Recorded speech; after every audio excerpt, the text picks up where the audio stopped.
युद्धाचा मोठा फटका राज्यातल्या कृषी निर्यातीलाही बसलाय। केळी, द्राक्ष आणि कांद्याची निर्यात ठप्प झाली, त्यामुळे दरामध्ये मोठी घसरण झाली आहे। यामुळे शेतकरी आणि व्यापारी आर्थिक संकटात सापडले।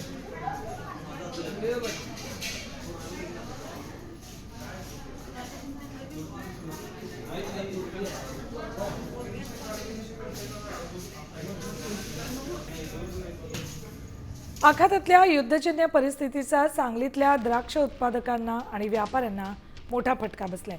तब्बल 350 कंटेनर द्राक्ष सध्या सांगलीच्या कोल्ड स्टोरेजमध्ये पडून आहेत।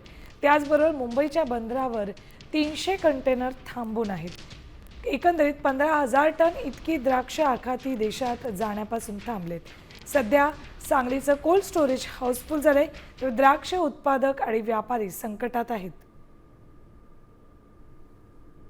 आखाती देशामधल्या जाणाऱ्या मालाचा कंटेनरला बंदी असल्यामुळे शेतकऱ्याचा जो माल कोल्ड स्टोरेजला येऊन पडतो तो बाहेर न गेल्यामुळे कोल्ड स्टोरेजमध्ये खूप गर्दी झालेली आहे। बाहेर 8-9 कंटेनर येऊन थांबलेले आहेत आणि त्याचा परिणाम शेतकऱ्याच्या व्यापाऱ्याच्या हार्वेस्टिंगवरती झाला आहे। आज जवळजवळ सांगली जिल्ह्यातल्या प्रत्येक कोल्ड स्टोरेजमध्ये 3 ते 350 कंटेनरचा माल पडून आहे।